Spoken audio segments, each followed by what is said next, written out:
Dobro večer svima. Ja bih se prvo zahvalio svima vama što ste došli u ovolikom broju, to mi je izuzetno drago, laska mi, ne mogu pobjeći toga. Zahvalio bih se Klapi Kolapjani, Kolapjanima, Kolapjankama, normalno isto koje su došle. Zahvalio bih se gospodinu Zoranu Brojeviću, zato što mi je izašao u susret i vjerujem mi na neki način što se tiče posla i izložbe i sve, tako da sam što se tiče toga stvarno zahvalan i organizaciji svega, i htio bih se zahvaliti osobno i profesoru i doktoru povijesti umjetnosti gospodinu Enesu koji je hvala još jednom i sad ćemo još odgledati.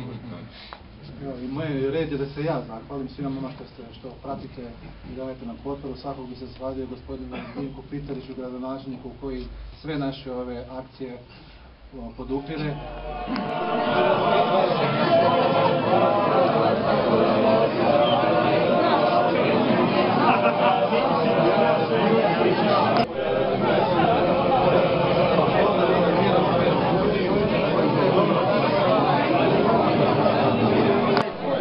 Vamos,